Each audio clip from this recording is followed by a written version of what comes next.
Students, good morning to all.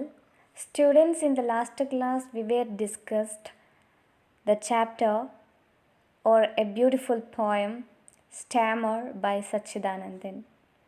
I hope you all understood that poem.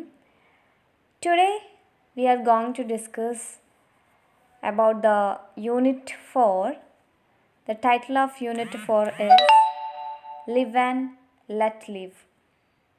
Before starting the chapter, I just tell you about the quote of Rabindranath Tagore.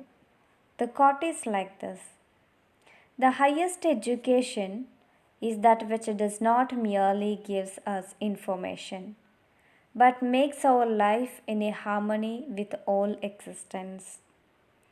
Actually, what did you get from this quote? The highest education is that which does not merely give us information. നല്ല education എന്ന് പറയുന്നത് എപ്പോഴും നമുക്ക് ഏറ്റവും നല്ല information തരണമെന്നില്ല. But makes our life in harmony with all existence. നമ്മൾ ഏറ്റവും സമഗ്രമായ രീതിയിൽ ജീവിക്കുമ്പോഴാണ് നമുക്ക് പലതരത്തിലുള്ള ഇൻഫോർമേഷൻസും നമുക്ക് നമ്മുടെ സറൗണ്ടിങ്സിൽ നിന്ന് കിട്ടുന്നത്. Okay, so here I want to tell you about this unit. ഈ യൂണിറ്റിൽ എന്താണ് പറയുന്നത്? കാരണം ഓരോ യൂണിറ്റും നിങ്ങൾക്ക് എന്തെങ്കിലും ഒരു മോറൽ ലെസൺ നിങ്ങൾക്ക് പഠിപ്പിച്ചു തരുന്ന യൂണിറ്റ്സുകളായിരിക്കും. അപ്പം ഈ യൂണിറ്റിൽ ഏത് മോറൽ ലെസൺ ആണ് നിങ്ങൾക്ക് പഠിപ്പിച്ച് തരാൻ പോകുന്നത് എന്നതിനെ കുറിച്ചിട്ടാണ് നമ്മൾ ജസ്റ്റ് ഈ യൂണിറ്റ് എന്താണെന്നുള്ളതിനെ കുറിച്ച് ഡിസ്കസ് ചെയ്യാൻ പോവാണ്. The dissemination of knowledge has provided us a lot of information about health and hygiene. We know that today most of the people, they are aware of their health and hygiene, isn't it? Okay, so good health is not merely the absence of health. Actually, what do you mean by health or healthy person? Health means without a disease. We commonly say that without a disease we can say that that person is healthy one. But actually good health is not merely the absence of disease, but readiness to live with a healthy mental attitude and to let others live. ഒരു രോഗമില്ലാത്ത അവസ്ഥ മാത്രമല്ല ആരോഗ്യം എന്ന് പറഞ്ഞാൽ. ആരോഗ്യം എന്ന് പറഞ്ഞു കഴിഞ്ഞാൽ it's readiness to live with a healthy mental attitude. നമ്മുടെ മാനസികമായിട്ടുള്ള ആറ്റിറ്റ്യൂഡും നമ്മുടെ ഹെൽത്തി മൈൻഡ്, അതേപോലെ മറ്റുള്ളവരെയും നമ്മളെപ്പോലെ മറ്റുള്ളവർക്കും ഈ ലോകത്ത് ജീവിക്കാൻ അവകാശമുണ്ട് എന്നുള്ള തോന്നലുകൾ, ഇതൊക്കെയാണ് ഒരു പേഴ്സൺ ഒരു ഹെൽത്തി പേഴ്സൺ ആണെന്ന് പറയാൻ പറ്റുള്ളൂ. അല്ലാതെ വിത്തൗട്ട് ഡിസീസ് ഒരിക്കലും നമുക്ക് this person is a healthy person എന്ന് പറയാൻ പറ്റില്ല. Because health is the combination of our mind or the attitude, our without disease health, അങ്ങനെയുള്ള എല്ലാ കാര്യങ്ങളുടെയും കോമ്പിനേഷനാണ് ഹെൽത്ത് എന്ന് പറയുന്നത്. And this is the time to think aloud what are we doing to protect the world around us and maintain healthy life style. അപ്പം നമുക്ക് എന്താവശ്യമുണ്ട്? മറ്റുള്ളവർക്കും കൂടെ ജീവിക്കാനുള്ള ഒരു കാര്യം നമ്മൾ ഒരുക്കി കൊടുക്കണം. അതായത് നമ്മളെപ്പോലെ എല്ലാ ജീവജാലങ്ങൾക്കും ഇവിടെ ജീവിക്കാനുള്ള അവകാശമുണ്ടെന്നും, അതേപോലെ നമ്മുടെ ഹെൽത്ത് എന്ന് പറഞ്ഞു കഴിഞ്ഞാൽ it's not merely without disease അല്ലെങ്കിൽ ദ ആബ്സെൻസ് ഓഫ് ഡിസീസ് എന്നുള്ളതല്ലാതെ ഒരു നല്ല മൈൻഡോടുകൂടി ഒരു പോസിറ്റീവ് തോട്ടോടുകൂടി ജീവിക്കുന്ന ഒരു വ്യക്തിയാണ് ഹെൽത്തി പേഴ്സൺ എന്നുള്ള കാര്യമൊക്കെ നമുക്കറിയാം. അപ്പം ഇത്തരത്തിൽ ഒരു ഹെൽത്തി അറ്റ്മോസ്ഫിയറും ഒരു ഹെൽത്തി ബോഡിയും ഒക്കെ മെയിൻറ്റെയിൻ ചെയ്യാൻ നമുക്ക് എന്തൊക്കെ ചെയ്യാൻ പറ്റും? നമ്മളുടെ സറൗണ്ടിങ്സിൽ, നമുക്ക് ചുറ്റുമുള്ള കാര്യങ്ങളിൽ നമുക്ക് എന്തൊക്കെ മാറ്റങ്ങൾ വരുത്താൻ കഴിയും എന്നതിനെക്കുറിച്ച് ഡിസ്കസ് ചെയ്യുന്ന ഒരു ചാപ്റ്റർ, ഒരു യൂണിറ്റാണ് ലിവ് ആൻഡ് ലെറ്റ് ലിവ് എന്ന് പറയുന്ന യൂണിറ്റ്. അപ്പം ഇതിനകത്ത് നമുക്ക് പഠിക്കാനുള്ളത് ഇവിടെ ഒരു ഫസ്റ്റ് വൺ, ഈ യൂണിറ്റിൽ നമുക്ക് പഠിക്കാനുള്ളത് ഒരു സ്പീച്ചാണ്. അത് കഴിഞ്ഞൊരു പോയം, പിന്നെ ഒരു എസ്സേ. ഈ യൂണിറ്റിൽ 3 ചാപ്റ്റേഴ്സാണ് പഠിക്കാനുള്ളത്. One is A speech, other one is A poem and last one is N essay. ഇത്രയും കാര്യങ്ങളാണ് നമ്മൾ ഈ ഒരു യൂണിറ്റിൽ പഠിക്കാൻ വേണ്ടി പോകുന്നത്. Before going to discuss the chapter, I will show you some pictures. And what is this? This is the picture of air pollution. Am I right? Yeah, this is the picture of air pollution. All of you look at the picture carefully. What are the things you have to see in this picture?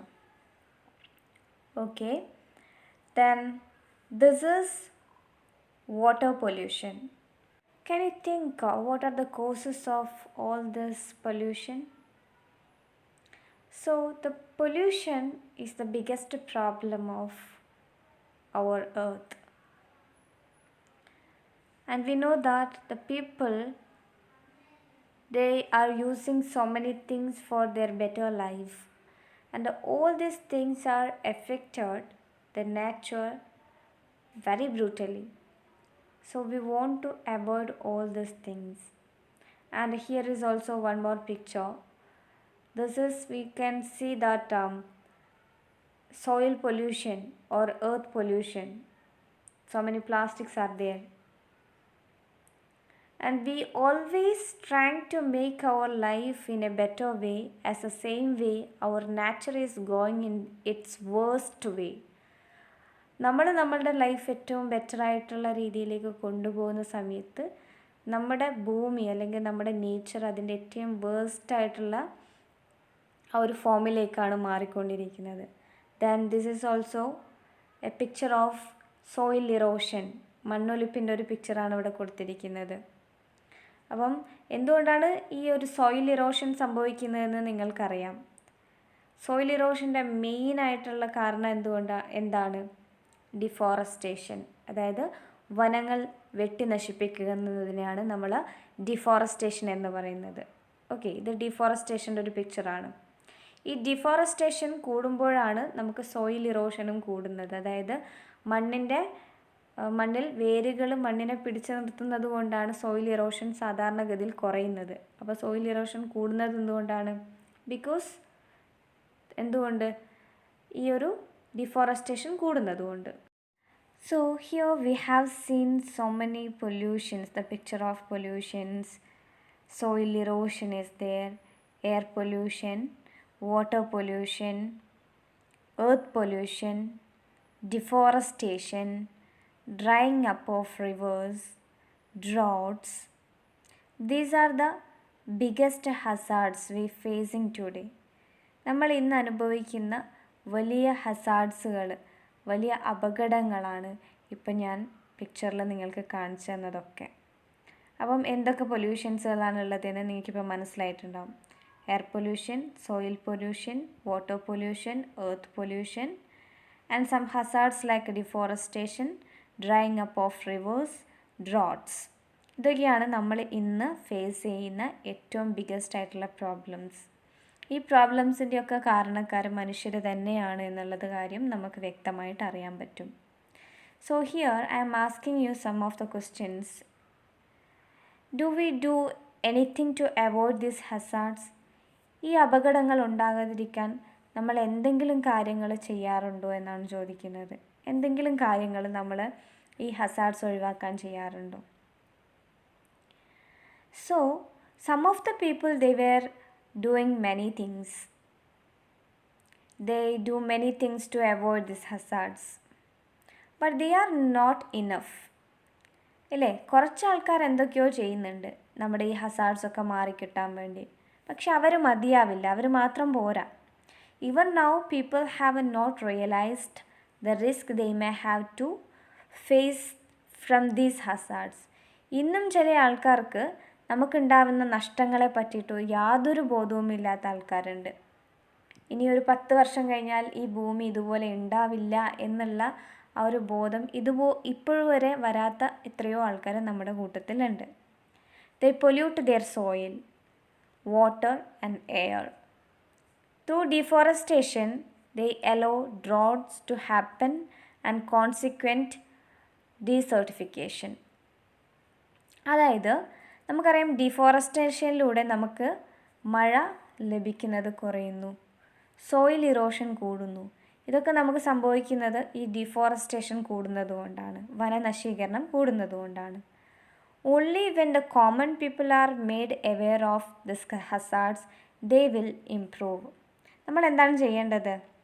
സാധാരണ ജനങ്ങൾക്ക് ഈ ഹസാർഡ്സിനെ കുറിച്ചിട്ടുള്ള, hazards എന്ന് പറഞ്ഞാൽ എന്താണ്, ഇത്തരത്തിലുള്ള പൊല്യൂഷനും അതുപോലെ തന്നെ deforestation, drying up of rivers, droughts, ഇത്തരം കാര്യങ്ങളെക്കുറിച്ചിട്ട് സാധാരണ ജനങ്ങൾക്ക് ഒരു അവെയർനെസ് ഉണ്ടാക്കി കൊടുക്കുക. അങ്ങനെയാകുമ്പോൾ മാത്രമേ നമുക്ക് ഈ ഒരു വലിയ ഹസാർഡിൽ നിന്ന് നമുക്കിതിനെ അവോയ്ഡ് ചെയ്യാൻ പറ്റുള്ളൂ. Okay, then do we utilise our resources properly? Actually, the answer is not. Why?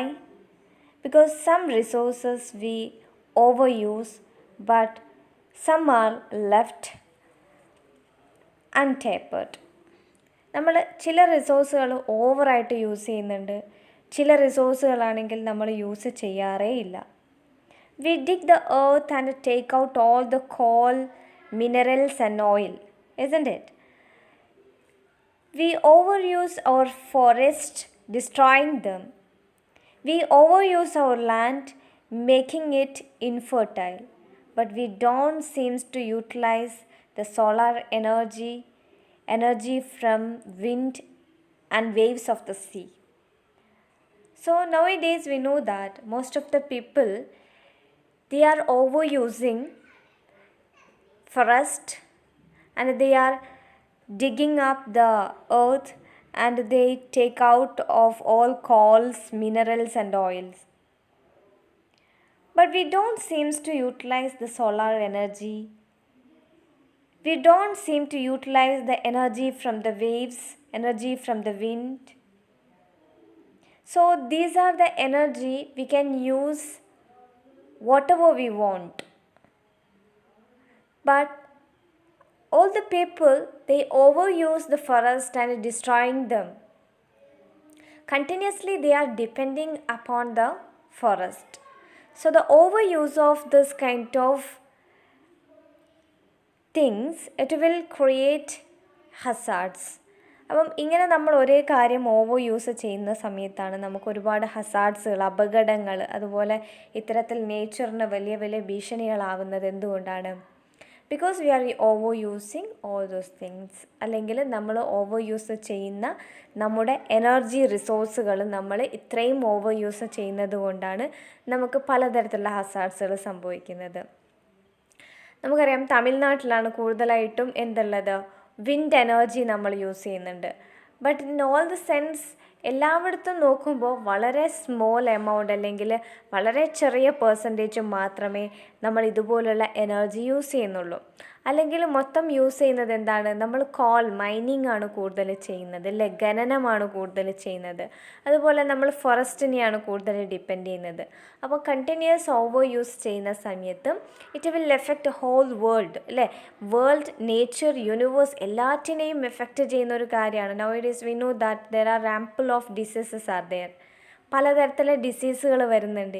ഇതിൻ്റെയൊക്കെ കാരണം എന്ന് പറയുന്നത് നമ്മൾ നേച്ചറിനെ വളരെ മോശമായിട്ട് യൂസ് ചെയ്യുന്നത് കൊണ്ടാണ്. അപ്പം നമുക്കറിയാം, നമ്മൾ എന്ത് തന്നെ കൂടുതലായിട്ടും ഉപയോഗിക്കുന്ന സമയത്ത് അത് നശിച്ചു പോകുന്നുള്ള കാര്യം നമുക്കറിയുന്നതാണ്.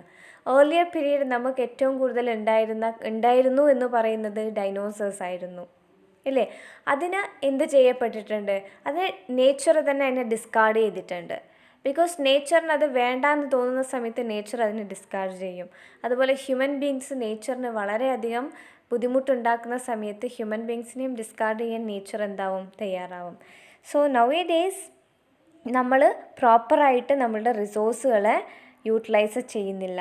നമ്മൾ ചില നമ്മുടെ എനർജി റിസോഴ്സിനെ നമ്മൾ ഓവറായിട്ട് യൂസ് ചെയ്യുന്ന സമയത്ത് ചിലതിനെ നമ്മൾ ഒട്ടും തന്നെ യൂസ് ചെയ്യാറില്ല. ഒട്ടും യൂസ് ചെയ്യാത്തതിനെയാണ് നമ്മൾ പറഞ്ഞത് solar energy, energy from wind and the energy from the waves of the sea.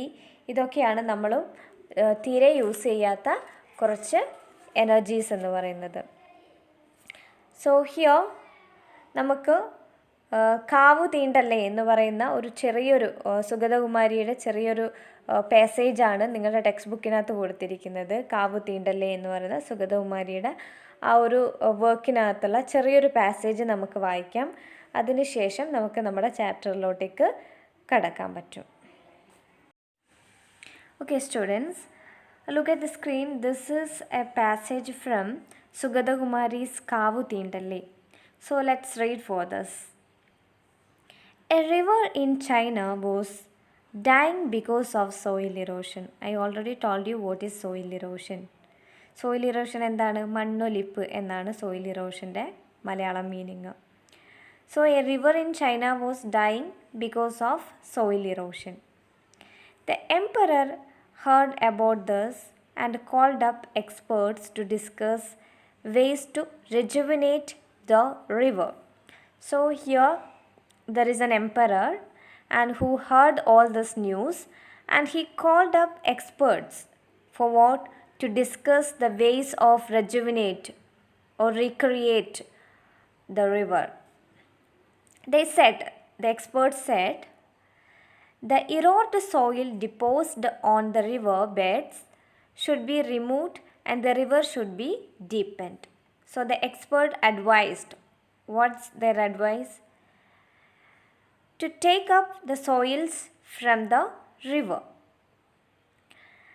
We should concrete the banks to prevent their collapse. So one more suggestion is there, to build a concrete on the banks of that river. It will prevent their collapse. ഈ collapse ഒഴിവാക്കാൻ വേണ്ടി ഈ ഒരു റിവറിൻ്റെ ബാങ്ക്സിൽ concrete ചെയ്യാനും കൂടിയാണ് ഈ experts പറയുന്നത്. And they submitted A project report four A huge amount. ആ ഒരു പ്രോജക്റ്റ് റിപ്പോർട്ട് തന്നെ വലിയ എമൗണ്ട് മുടക്കിയിട്ട് വേണം അത്തരത്തിൽ ഒരു പ്രൊജക്റ്റ് ചെയ്യാൻ വേണ്ടിയിട്ട്. The emperor asked, how many people live on the banks of these rivers? Several lakhs of people, they were living in the banks of that river. So he instructed the people to remove a small portion of mud daily from the river before they go to work. Okay. Within weeks, the mud was cleared and the river regained its flow and depth.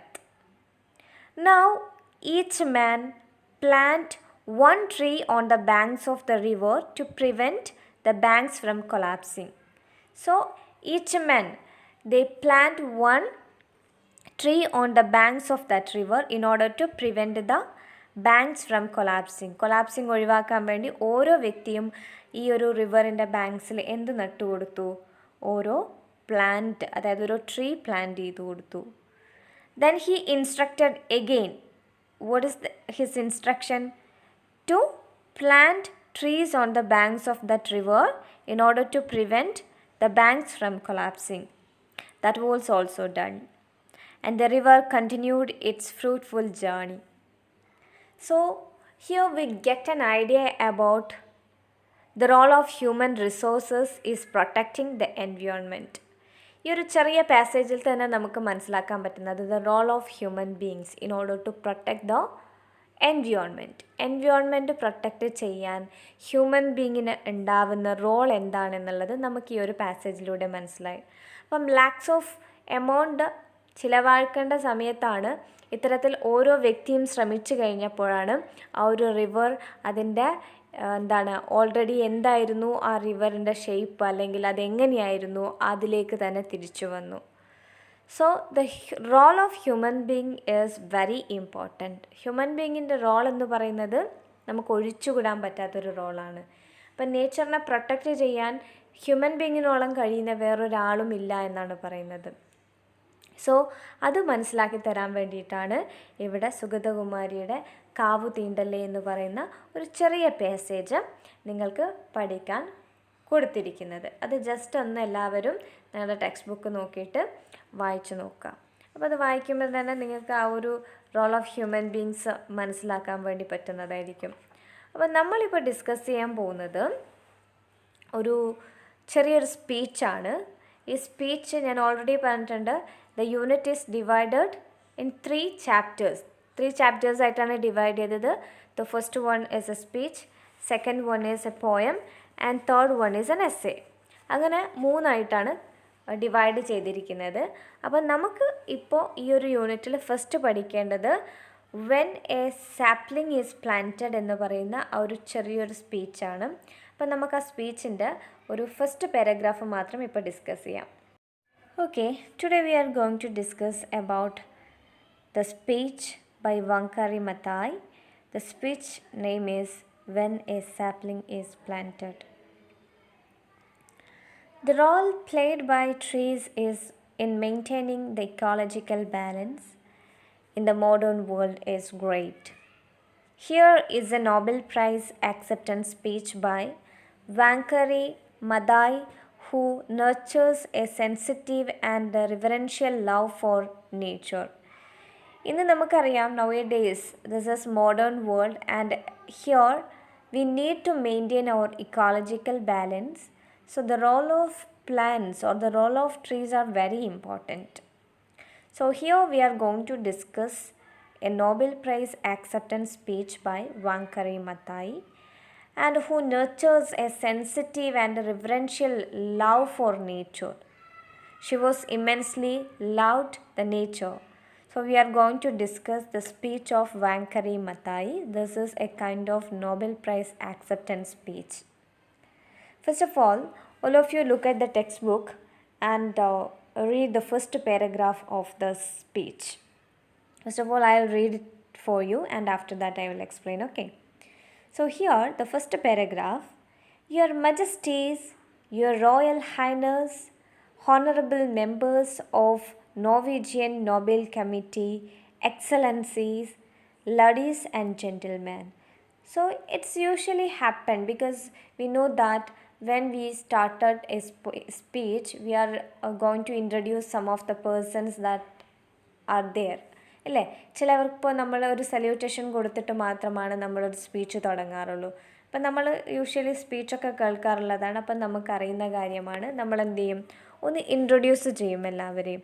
അതുപോലെയാണ് ഇപ്പോൾ ചെയ്തിരിക്കുന്നത്. Your Majesty's, your royal highness, honourable members of the Norwegian Nobel committee, excellencies, ladies and gentleman.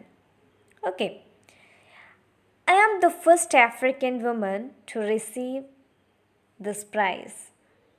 I accept it on behalf of the people of Kenya and Africa and indeed the world.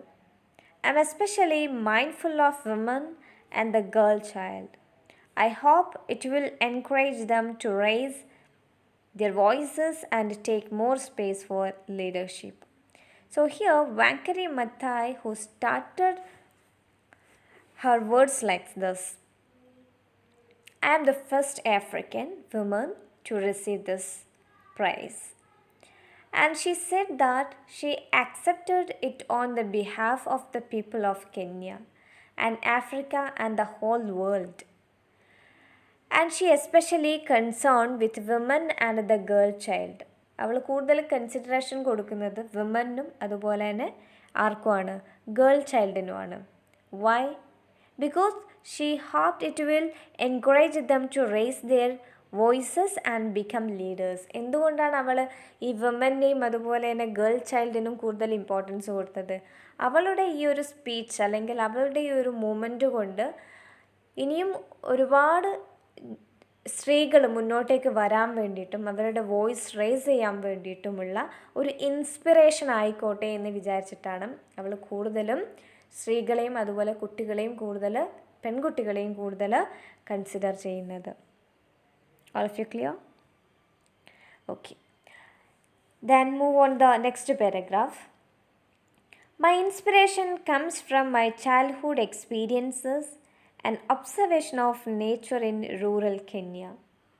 As I was growing up, I witnessed forests being cleared and replaced by commercial plantation which destroyed local biodiversity and the capacity of the forest to conserve water. So here she says that her inspiration comes from her childhood experiences and her observation on nature in rural Kenya.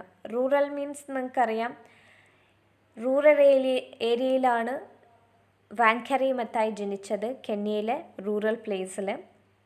അപ്പം അവിടെ വെച്ചിട്ട് അവൾക്ക് inspiration കിട്ടിയത് എന്താണ്?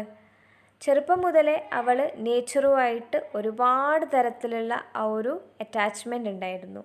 and he continuously observed the nature in rural Kenya. As she was growing up, അവൾ വളരുന്ന ഘട്ടങ്ങളിലൊക്കെ അവൾ കെന്യയിലുള്ള ആ ഒരു നേച്ചറിനെ കണ്ടുകൊണ്ടാണ് അവൾ ജീവിക്കുന്നത്. And she notice the forest were cleared and were replaced by commercial plantation. അവിടെ സാധാരണഗതിയിൽ നടക്കുന്ന പ്ലാന്റേഷൻ അല്ലാതെ കമേഴ്ഷ്യൽ ആയിട്ടുള്ള കൃഷിരീതികൾ വന്നതോടുകൂടിയാണ് അവിടെയുള്ള ഒരു നാച്ചുറൽ ബയോഡൈവേഴ്സിറ്റി നഷ്ടമാകുന്നത്. അതുപോലെ തന്നെ ഫോറസ്റ്റിന് വാട്ടറിനെ കൺസേർവ് ചെയ്യാനുള്ള കപ്പാസിറ്റിയും കുറഞ്ഞുപോയി. Commercial plantation in the sense that is the modern sense of cultivation or modern sense of plantation, അല്ലെങ്കിൽ ഇന്നത്തെ രീതിയിൽ ആധുനികപരമായിട്ടുള്ള പ്ലാന്റേഷൻ വന്നതോടുകൂടി എന്താണ് ഭക്ഷ്യവിളകളുടെ എണ്ണമൊക്കെ കുറച്ച് കൂടുതൽ ബിസിനസ്സിനെ മാത്രം, അതായത് നമ്മൾ ഈ കുരുമുളക് അതുപോലെയുള്ള നാണ്യവിളകളുണ്ടാവും, അങ്ങനെയുള്ള സാധനങ്ങൾ കൂടുതലും കൃഷി ചെയ്യാൻ തുടങ്ങിയപ്പം ഭക്ഷണ സാധനങ്ങളുടെ ആ ഒരു കൾട്ടിവേഷൻ അല്ലെങ്കിൽ അതിൻ്റെ ഒരു പ്ലാന്റേഷൻ കുറഞ്ഞു വന്നു.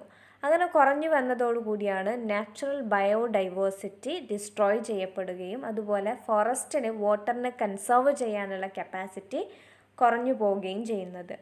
അപ്പം ഈ ഒരു രീതി അവൾ നേച്ചറിനെ ഒബ്സർവ് ചെയ്തപ്പോൾ അവൾക്ക് കണ്ടെത്താൻ കഴിഞ്ഞ കാര്യങ്ങളാണ്. So she has that much experience to observe nature and she know that how to preserve the nature. എങ്ങനെയാണ് നേച്ചറിനെ പ്രിസർവ് ചെയ്യേണ്ടത്, എങ്ങനെയാണ് പ്രൊട്ടക്റ്റ് ചെയ്യേണ്ടതെന്ന് അവൾക്കറിയാം. ബിക്കോസ് അതുപോലെ അവൾക്ക് നേച്ചറുമായിട്ട് അത്രയും കണക്ഷൻ ഉണ്ട് എന്ന് കാണിക്കുന്ന രീതിയിലാണ് ആ ഒരു പാരഗ്രാഫ് പറഞ്ഞിട്ടുള്ളത്. അപ്പോൾ കമേഴ്ഷ്യൽ പ്ലാന്റേഷൻ്റെ വരവോടുകൂടി ബയോഡൈവേഴ്സിറ്റിയും അതുപോലെ തന്നെ ഫോറസ്റ്റിൻ്റെ വാട്ടർ കൺസർവേറ്റിംഗ് കപ്പാസിറ്റിയും നഷ്ടപ്പെട്ടു പോയി എന്നാണ് ആ ഒരു പാരഗ്രാഫിനകത്ത് പറയുന്നത്. അത് നന്നായിട്ട് വായിക്കുക. ബാക്കിയുള്ള ഭാഗം നമുക്ക് നെക്സ്റ്റ് ക്ലാസ്സിലെടുക്കാം. അപ്പം നിങ്ങൾ നന്നായിട്ട് ടെക്സ്റ്റ് ബുക്ക് വായിക്കുക അതോടുകൂടി.